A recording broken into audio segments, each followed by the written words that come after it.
आज तक पाया तो बहुत कुछ है, पाया या नहीं पाया आपने? पाना चाहिए बोले नहीं पाने पाना चाहिए वह नहीं पाया। नहीं पाया। पाया तो बहुत कुछ है। इस जिंदगी में आकर, इस जीवन में आने के बाद में हमने आज बचपन से लेकर आज तक हमने बहुत कुछ चीजें पाई है, लेकिन आज तक क्या पाने जैसा था वह चीज हम चुक गए। कहते हैं जब सुई अगर धागे सहित घूमती है, सुई में धागा पिरोया हुआ हो, बाई चांस वह गिर गई तो क्या होगा? ढूंढने में इजी, ढूंढने में इजी, आराम से ढूंढने में इजी रहेगी, वह हमें मिल सकती है, लेकिन सुई में धागा नहीं पिरोया हुआ तो क्या होगा? मुश्किल है, ढूंढना बहुत मुश्किल हो जाता है। उसी तरह से ज्ञानी भी कह रहे हैं कि जीवन में आने के बाद यह जो 21 द्वार बताए हैं, इस 21 द्वार रूपी कोई भी एक द्वार रूपी डोरा अगर हमने अपने जीवन के साथ पिरो लिया, अगर आप कहीं भटक गए ना तो वहां से आप अटक जाएंगे। उस भटकते हुए रास्ते से आपको बचने का वो मार्ग मिल जाएगा, आपका ज्यादा पतन न होगा। कोई भी ज्ञानी भगवंत आपको तिरा सकते हैं, संभाल सकते हैं। जिस तरह से सुई में धागा रहेगा उसी तरह से अपने जिंदगी के अंदर, जीवन के अंदर यह हमारे अंदर कोई सद्गुण अगर रहेंगे तो उन सद्गुणों के द्वारा कहते हैं कि फूल में खुशबू होती है तो उसको हानि भी जरूर होती है। और क्या होती है? फूल में खुशबू है, खुशबू के कारण उसके जीवन को हानि भी पहुंचती है और लाभ भी है। क्यों? क्योंकि मालूम है उसको हानि इस वजह से क्योंकि उसके अंदर खुशबू है। कोई भी व्यक्ति आकर उससे फूल को तोड़ लेगा, उसे अपनी बेड़ी में, अपने बालों में लगा देगा, परमात्मा के चरणों में चढ़ा देगा, परमात्मा के मस्तक पर लगा देगा। उसको उसके जन्म से, जीवन से हाथ धोना पड़ेगा, लेकिन साथ में एक प्रॉफिट बहुत ज्यादा है उसको। उसके अंदर जो सुवास फैली हुई है, जो खुशबू है, उसके अंदर जो सौरभता देखी जाती है, वह सौरभता, वह खुशबू के कारण वह जन जन को प्रिय होता है। नदी, पहाड़, वृक्ष ये सभी कहते हैं कि हमारे पास कुछ है, भले ही वो सामने वाला हमें पत्थर दे रहा हो, लेकिन हमें गिफ्ट में उसे अच्छी चीज ही देना। पेड़ को अगर कोई व्यक्ति पत्थर मारता है किसी के लिए तो पेड़ भी क्या करेगा? उसको फल और फूल ही देगा।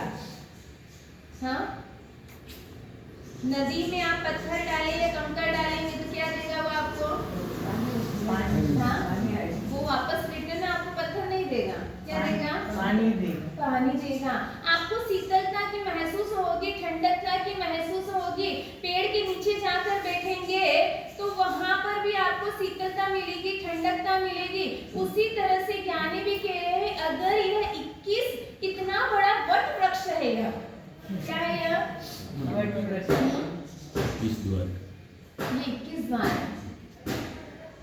खजूर के पेड़ भले कितना भी बड़ा हो, कितना ही हाइटेड हो, लेकिन वह किसी व्यक्ति को शीतलता, ठंडकता की उसको उस खजूर के पेड़ के नीचे जाकर कोई व्यक्ति बैठने वाला क्यों नहीं बैठेगा? पत्ते बहुत कम होते हैं, छाया नहीं होती है। बहुत ऊंचा। पंथी को छाया न दे, फल लागे खजूर का पेड़ जो होता है हाइट भी बहुत रहती है और वह आने वाले राहगीर को भी छाया नहीं दे सकता है, तो उसके नीचे बैठना निष्फल गिना जाता है। उसी तरह से यहाँ पर खजूर की पेड़ की उपमा नहीं, यह 21 द्वार जो दिए हैं इसे वट वृक्ष की उपमा दी गई है। इस वट वृक्ष के नीचे व्यक्ति आराम से सो सकता है, बैठ सकता है, खाना खा सकता है। उसके नीचे बैठने में कोई नुकसान नहीं आपको। नारियल के पेड़ के नीचे बैठोगे ना तो नुकसान है।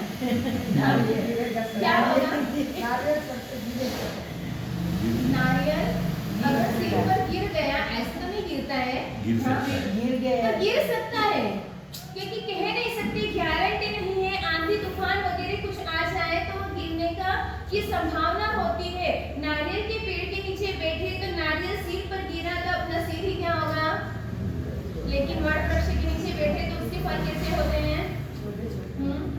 कैसे होते हैं? छोटे छोटे से, इतने छोटे होते हैं कि वह आपको नुकसान भी नहीं पहुंचा सकता है। उसकी छाया में जाकर कई बार पहले के समय में झूले भी झूलते थे।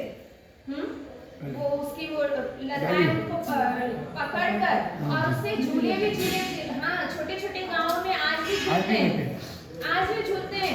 यानी आज के समय में बच्चों के लिए खिलौने लाने की जरूरत पहले के समय में नहीं होती थी। आजकल खिलौने वगैरह लाने पड़ते, लेकिन पहले बाहर का सौंदर्य देखने को मिलता था और वहां पर उनके हाथ भी मजबूत होते थे। वो जो डोरियां उनकी जो रहती है उसको पकड़कर जब झूलते थे तो हाथ की एक्सरसाइज होती थी और हाथ भी मजबूत होते थे। आजकल तो बच्चों की एक्सरसाइज के लिए वो चीज लाई जाती है। ऐसा कुछ आता है, अभी 4 दिन पहले मैंने देखा है, 200 रुपए के वो कितने से खिलौने आते हैं। हमने बोला ये किस लिए है, तो बोले हमारे साथ जो बच्चे उनके हाथ स्मूथ रहते हैं ना, तो उनका एक्टिव प्रेशर होता है, उससे करना कुछ भी नहीं है, वो ऐसा रहता है, बस में पकड़ो तो वो अंदर जाता है, ऐसा पकड़ो तो वो अंदर जाता है। ऐसी चीजें में वो लोग आपको लूट रहे हैं। अगर बच्चों को ऐसी ऐसी जगह पे गलियों में खेलने के लिए जाने दो तो अपने आप मजबूत बॉडी होगी। हाँ, आजकल ऐसे नहीं है, कोई लेकर नहीं जाएगा आपकी मस्ती में होगा तो बच्चा कहाँ से भी घूम के वापस आ जाएगा आपके पास। सिटियों में तो नहीं है, गांव में तो सिटियों में विश्वास नहीं है आजकल के समय में। कहाँ है कि यह वट वृक्ष के नीचे जहाँ पर जिस जगह पर आप जाकर बैठेंगे, यहाँ 21 द्वार आपको शीतलता की महसूस देगा, ठंडकता देगा। 21 द्वार अभी चल रहे हैं, पर 21 द्वारों को अपने को समझना बहुत जरूरी है। एक ही द्वार जीवन के अंदर आ गया और वह द्वार अपने जीवन घट में अगर उतर गया तो वह अपना उद्धार कर देगा। क्या कर देगा? वह एक द्वार भी अपने जीवन का उद्धार और कल्याण करने वाला बन सकता है। और ऐसे उन 21 द्वारों में से उस वट वृक्ष में से इतनी शाखाएं, लताएं, डालियां वगैरह निकली हुई है और उनमें से अलग अलग डालियों में से एक डाल जो निकली हुई है वह है, आज का सब्जेक्ट कौन सा है अपना? नहीं पता, मैं बताती हूँ। आज का है श्री व्रत, ब्रह्मचर्य व्रत का पालन करना। आज का सब्जेक्ट है ब्रह्मचर्य व्रत का पालन करना। एकदम इजी सब्जेक्ट है, सभी कोई टफ नहीं है और जीवन में अपनाने जैसे कोई दान करना नहीं है, तपस्या करना नहीं है। यह जो दान वगैरह जो आएंगे वो पीछे द्वार में आएंगे आपके। अभी तो एकदम इजी द्वार बताए हैं कि आप भक्ति नहीं कर सकते हो, गुरु की व्यवस्था करो, गुरु की व्यवस्था कर सकते हो, प्रवचन सुनो, प्रवचन तो आप सुन ही सकते हैं, पर यहाँ पर एक बार भगवान की पूजा कर लूंगा, भक्ति कर लूंगा, लेकिन जीव वाणी का श्रवण में ज्यादा सुन लेंगे तो अपन भी इस मार्ग पे आ जाएंगे ना। हाँ, है ना? तो यहाँ पर 21 द्वार में से आज अपने यहाँ पे 8वां द्वार चल रहा है और 8वें द्वार का नाम है ब्रह्मचर्य व्रत का पालन करना। ब्रह्मचर्य व्रत के पालन से क्या क्या लाभ है और इस व्रत का भंग करने से क्या नुकसान है? यह हमने 18 पाकिस्तान के अंदर भी सुना था। ज्यादा डिटेल नहीं लेंगे क्योंकि अब क्या है, अपने को एक एक दिन में कितने कितने द्वार करने पड़ेंगे? हाँ, दो तो करने ही पड़ेंगे, ज्यादा नहीं। तो एक थोड़ा सा इजी वे में अपन समझ लेंगे कि इसके अंदर क्या बताया है। ब्रह्मचर्य का पालन करने से, एक बार खंडन करने से 9 लाख गर्भस्थ पंचेंद्रिय जीवों की हिंसा होती। कितने? 9 लाख। अपन दिन भर के अंदर कितने जीवों को बचाने का कार्य करते हैं ये बताइए। आज अपने संसार का कार्य आप कुछ भी कर रहे हैं, उस कार्य को करते वक्त अपन कितने जीवों को अभयदान दे देते हैं? अभयदान देते हैं या उनको उनकी हिंसा करते हैं? आप वो काउंटिंग करें, कितने करते हैं? 2-4 कोई दिखे तो बचा सकते। 2-4 दिखे तो बचाते हैं, वो भी कैसे? दिखे तो इधर रास्ते में इधर। और उसमें बचाते वक्त भी अपने हाथों से मर सकते हैं, कोई संभावना नहीं है। हाँ, लेकिन इसके साथ में भी आप इतने जीवों की, पानी के जीवों का उपयोग करते हो, अग्निकाय के जीवों का उपयोग करते हो, वायुकाय के जीवों का उपयोग करते हो, वनस्पतिकाय के जीवों का उपयोग करते हो। इतने जीवों का उपयोग करते हैं आप, तो कितने जीवों की हिंसा करते हैं आप? असंख्य अनंत जीवों की हिंसा करते हैं। और उन अनंत जीवों की हिंसा को अपनी ये आवश्यक क्रिया हो गई है। क्या हो गई है? ये जरूरी हो गई है। लेकिन यहाँ पर ब्रह्मचर्य की बात बता रहे हैं कि इतना तो आप जीवन को यापन करने के लिए इतने जीवों की हिंसा कर ही रहे हैं, लेकिन साथ में इतने जीवों की और हिंसा करते हैं। तो अब सोचें, आप पुण्य ज्यादा कर रहे हैं, पाप का पलड़ा आपका भारी है। पाप का पलड़ा। बिल्ली और बंदर के अंदर क्या हुआ एक बार? हाँ? दो बिल्लियां अलग अलग बैठी हुई और बंदर, जब उनके अंदर रोटियों के बीच में झगड़ा हो रहा है कि ये रोटी तो हाँ? ये मैं लूंगी, ये न्याय ये करूंगी। मेरी और ये बच्चे ने सुन रखी होगी स्कूल में। ज्यादा होता बिल्ली की खाती है, उसमें से ज्यादा क्या होता है उसके बंदर अंदर? खाता है। नहीं, वो तीसरा वाला नाम लेके दो की लड़ाई में तीसरा जगह फायदा। के बीच में तीसरा नाम लेकर चला जाता है। अपनी भी स्थिति यही है। अपनी स्थिति क्या बनी है? न अपन न पुण्य का पलड़ा भारी है। हाँ, आप सोचते हैं मेरा पाप हो रहा है, मैं थोड़ा पुण्य कर लेता हूँ, पर पुण्य करते वक्त आपने ये देखा है कि मेरा पुण्य का पलड़ा क्या पाप के पलड़े से भारी हो गया है? ये आपने देखा कभी? वहां पर जब इस बिल्ली के इसमें पलड़े में ज्यादा आ रहा तो वो बंदर वो खा लेता, और इधर ज्यादा, इधर का खाता तो इधर का कम हो जाता और इधर का ज्यादा हो जाता, और इधर का भी वो फिर खा लेता, और उसके बाद में उसके पास कुछ भी नहीं बचता। आज अपनी स्थिति भी यही है।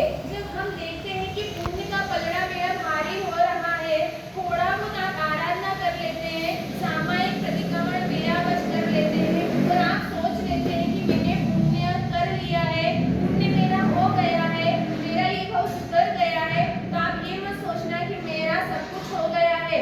जिंदगी के अंदर जब हम एक दिन की भी अगर काउंटिंग करें पाप की, एक दिन की भी अगर आप काउंटिंग कर रहे हैं आपके पाप की, और पूरी लाइफ टाइम में आपने जो धर्म किया है, तो भी आप बराबरी नहीं कर सकते। क्या नहीं कर सकते हो?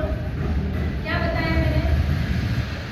एक दिन का पाप, जिंदगी भर का पुण्य, फिर भी आप बराबरी उसकी नहीं कर सकते। अब आप सोच लो कि हम कहाँ की टिकट कर रहे हैं, कहाँ पे जाने की टिकट कर रहे हैं आप लोग? हाँ? मोक्ष में जाने की तैयारी में जा रहे हैं। हाँ?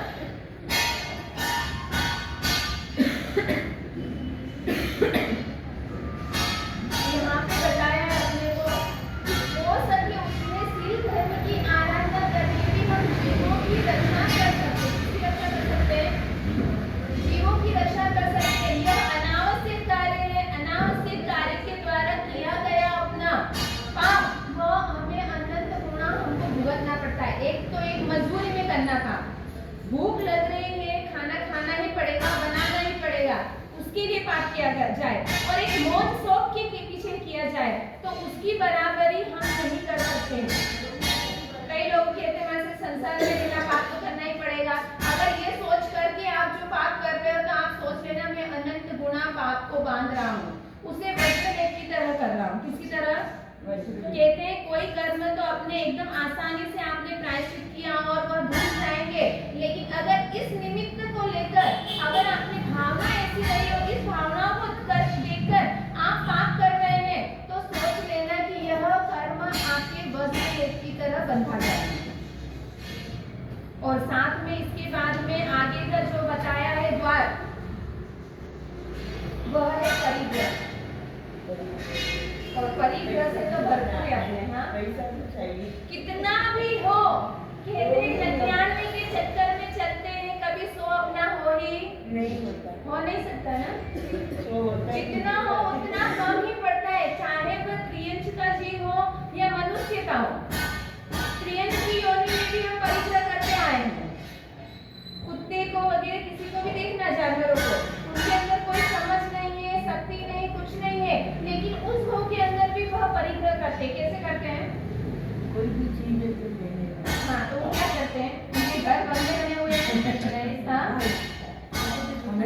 तो वो उसको परिग्रह नहीं कहते हैं। क्या करते हैं वो लोग? नहीं मालूम। कुत्ते को कभी देखना, दूसरी किसी के जानवरों की बात नहीं करती, मैं कुत्ते का एक दृष्टांत देकर बता रही हूँ। कुत्ते को अगर रोटी मिली है, भूख है तो खा ली, नहीं है तो वह कल के लिए अवेट करता है। तो कहाँ जाता है वह? रोटी को मुंह में लेकर ऐसी जगह जाता है, थोड़ा सा पेड़ में खड्डा खोदता है, उसमें रोटी रख के उसके ऊपर वापस मिट्टी डाल देता है। यह क्या है? उसकी भी परिग्रह वृत्ति। प्रियंश का जीव भी सोचता है कि मुझे आने वाले समय में वह चीज काम में आएगी, इसलिए वो उसको इकट्ठा करके रखता है कि कल मुझे नहीं मिली तो मैं क्या करूंगा। चलो वह तो जानवर है, वो कोई कमा नहीं सकता, उसको मिल गया, उसने इकट्ठा कर लिया, लेकिन अपने को तो हम इंसान है, हमें हाथ और पैर भगवान ने दे रखे हैं। आज के लिए भी अपन जैसे मेहनत करके कमा रहे हैं तो कल भी मेहनत करके कमा सकते हैं, लेकिन अपने अंदर जो परिग्रह वृत्ति बन गई है, हाँ, नहीं किसी किस्मत में जो आया है भूखा उठेगा लेकिन भूखा सोएगा नहीं, ये ध्यान रखना। भगवान भूखा उठाएगा लेकिन सुलाता अपने को नहीं है। पुण्य श्रावक अगर यह सोच लेता तो वह पुण्य श्रावक भगवान के मुख से आज प्रशंसा का पात्र नहीं बनता। जैसे ही परिग्रह व्रत का प्रवचन सुना, देखना सुनी कि परिग्रह व्रत ऐसा है जो डुबोने वाला है हमें, इस परिग्रह ने तो व्यक्ति को सात्विक नरक में लेकर चला गया था। कौन सी नरक में? सात्विक नरक में ले जाने का कार्य यह परिग्रह करता है। शुभम चक्रवर्ती को ले जाने वाला परिग्रह। शुभम चक्रवर्ती ने सोचा था 6 खंड तो हर कोई साधता है, लेकिन मुझे क्या करना है? मुझे 7वां खंड साधना है। और 7वें खंड को साधने के लिए वह कहाँ पहुंच गया? डायरेक्ट समुद्र में, दरिया में चला गया और वहां से उसकी मृत्यु होकर डायरेक्ट वह 7वीं नरक में चला गया। यह क्या था? परिग्रह। मम्मण सेठ, उसके जीवन में क्या था? न खाया न खिलाया, हाँ? न खाया और न खिलाया। इतना परिग्रह था कि सैनिक महाराजा का राज भंडार भी खत्म हो जाए तब भी उसके एक हीरे की कीमत नहीं आ सकते थे, इतना उसके पास में वैभव था। लेकिन फिर भी कभी न उसने अच्छे कपड़े पहने और न कभी उसने अच्छा खाया। किसके कारण? एकमात्र परिग्रह के कारण। और वही परिग्रह उस मम्मण सेठ को कहाँ लेकर गया? अब सोचो, अपने को जितना परिग्रह है, हाँ, जितना हमें उस चीज के प्रति आसक्ति रही हुई है, बहनों को ज्यादा ही रहती है, भाइयों को किसमें है? भाइयों को हमारे से आगे ना ऐसा नहीं है, भाइयों को पैसों में है और बहनों को साड़ियों में और गहनों में। भाई पैसे भी तो बहनों के लिए कम। परिग्रह आपका भी और इनका भी, दोनों का है। हाँ, आप कमाओगे नहीं तो वो करेंगे नहीं। देखो, पेट भरने के लिए 2 घंटा कमाना काफी है और पिटारा भरना है तो जिंदगी भर में हम कमाते रहेंगे तो भी अपने लिए कभी पिटारा कभी भरने वाला नहीं है। और पेट भरने के लिए केवल 2 लुच्ची रोटी होगी तो भी पेट अपना भर जाएगा, उसके लिए इतनी मेहनत करने की जरूरत नहीं। खाती तो घी से चुपड़ी खा लेना, वो भी कोई घी महंगा नहीं है। हाँ, घी भी कोई महंगा नहीं है इतना कि आप घी से चुपड़ी हुई रोटी नहीं खा सकते हो। इतना है कि आपकी 2 पीढ़ी तो आराम से खा सकती है, लेकिन फिर भी आपकी इच्छा है नहीं, मैं कमाऊं, मेरे 7 पीढ़ी आराम से खाए, तो उसका कोई अंत आने वाला नहीं है। कुमारपाल महाराजा ने भी जब देखा कि चूहे के अंदर वह प्रवृत्ति देखी, परिग्रह थी, उन्हें खुद को लगा कि ये क्या, हर भाव में हम चींटियों को देखो तो वह शक्कर का परिग्रह करेगी। चींटी मालूम है कि मेरी जिंदगी का कोई भरोसा नहीं है, हाँ, कीड़ी का कोई भरोसा है, कभी भी किसी के भी पेट में आ सकती है, हवा का झपेटा लगा कहीं गिर सकती है, वो उड़ सकती है, वो वहीं पर अपने प्राण त्याग सकती है, किंतु फिर भी उस इतने छोटे से जीव को भी रहता है कि कल का इकट्ठा करके रखूं, कल का संग्रह करके रखूं, और उसके लिए वह मेहनत करती है दिन रात। बस हम भी वैसे ही, हमें भी मालूम है अभी कोरोना आया है और कोरोना में सबको जगा दिया था कि कब किसका टिकट कट जाए, कब रवाना कोई हो जाए, कोई गारंटी नहीं। लेकिन फिर भी कितने कितना जाग गए, कितना और कितने लोग अभी तक सोए हुए हैं? हाँ? सब सोए हुए ही है ना? कोई नहीं जाती। थोड़ी देर के लिए जग गए वापस, थोड़ी देर के लिए जगे वापस सो गए। थोड़ी देर के लिए जग गए। कहते हैं जगे हुए को जगाना मुश्किल है, सोए हुए को जगाना आसान है। हम जगे हुए हैं लेकिन फिर भी जागते हुए भी सोए हुए। मालूम है कई व्यक्ति कोरोना के अंदर कई आत्माएं चली गई है, कोई भरोसा नहीं है। लेकिन और हम भी कब चले जाएंगे उसका भी कोई गारंटी नहीं है। लेकिन फिर भी अभी तक हम सब जगह जाएंगे, मार्केट जा रहे हैं, शॉपिंग करने जा रहे हैं, होटलों में जा रहे हैं। लेकिन यहाँ पे धार्मिक स्थल आने पे लोगों को कोरोना, जिसका यहाँ पे कोरोना का ही व्यापार हो रहा है। हाँ? यही हो रहा है ना। मंदिर उपासना में आने की बात करें तो बोले भाषा जी कोरोना है, जिसको यहाँ डब्बे लेके बैठे हैं कोरोना के सब। हाँ? और होटल वगैरह शॉपिंग जाना तो वहाँ पे कोई कोरोना नहीं, कोई मास्क नहीं, कोई किसी तरह का सोशल डिस्टेंस नहीं। वहाँ पर कोरोना अपने भाई बहन लगते और यहाँ पर दुश्मन लगते थे। हाँ? और ऐसे उस कुमारपाल महाराजा ने जब जैसे ही देखा कि ये चूहा और 21 सोना मोहर क्या कर रहा है, वो भीड़ में से बाहर निकाल रहा है, एक गिन रहा है और वापस एक सोना मोहर क्या कर रहा है, वो अंदर डाल रहा है, वापस बाहर निकालना अंदर कर रहा है। ऐसे ही वो बाहर अंदर कर रहा है। अपन क्या कर रहे हैं? क्या कर रहे हैं? अभी धनतेरस है कि लक्ष्मी जी धन की पूजा कर ली, दिवाली आई, लक्ष्मी की पूजा कर ली है, जितनी तिजोरी भरी हुई बाहर निकाली, पूजा पाठ कर ली और वापस अगली दिवाली आएगी तो वापस वह सोने चांदी के सिक्के आपके वापस बाहर आएंगे, बिस्किट वगैरह।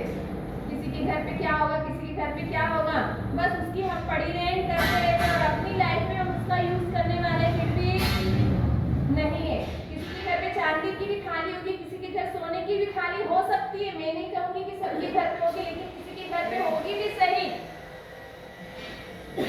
लेकिन उसका उपयोग कितना कर रहे हैं आप लोग? पहले का समय था व्यक्ति सोने की थालियों में ही खाना खाते थे, गोटी थालियों में वह खाना नहीं खाते थे। और आज आपकी कैपेसिटी होगी किसी की तो हम खा सकते हैं, लेकिन बाहर हम निकालते नहीं हैं। काम वाली ले जाइए, कैसे ले जाइए? हाँ, एक उसको भी गिफ्ट कर दो शादी तो ले जाइए उसकी। हाँ, पर अपना दिल नहीं सबसे बड़ी। घूमने तो नहीं होना नहीं कि भगवान की मेहर है। हाँ, वही तो। अब आप ही स्थिति, आप ही लोखंड की थालियों में खाओगे तो लोखंड को कहाँ से दोगे? अगर आप सोनों की थालियों में खाओगे तो उसकी चांदी देने की भावना भी होगी उसको। आजकल तो सब ये चीनी वाली के जब तपस्या अपने यहाँ पर होती है तब तपस्या के अंदर जब 3-4 उपवास हो जाते हैं उसके बाद में गुरु भगवान बोलते हैं कि आपके घर में कोई भी सोने का सामान हो तो गर्म पानी, जब पानी उबाल रहे उसके अंदर वो चीज आप उसके अंदर डाल दो, क्योंकि सोने के अंदर इतनी ताकत रही हुई है। वो पानी जब उबालते हैं तो उसका जो कस रहता है सोने का वो पानी में जाता है। वो पानी पीने से तपस्वी आत्माओं के अंदर बॉडी में पावर आता है। सोने का इतना प्रभाव है। और तिजोरी में रहेंगे तो तिजोरी का पावर भी कम होगा, कब चोर लुटेरे लेके जाएंगे कोई भरोसा नहीं। हाँ? और अगर आप पियोगे तो आपको ताकत बनेगी। तो ऐसे परिकर संज्ञा यहाँ पर भी चूहा जो था वो बार-बार अंदर बाहर कर रहा। अपनी भी प्रकृति यही बनी हुई है, जितना है उसको अंदर बाहर करने में हम पूरा कर देते हैं। और इसी परिग्रह के कारण व्यक्ति कपड़ों के प्रति है तो कपड़े का जीव बनेगा। हाँ, घर की कोई सामग्री के प्रति है तो उसी सामग्री के आजू बाजू में उसका जन्म होगा। एक साध्वी जी भगवत कथा अगर सुना होगा, उन्हें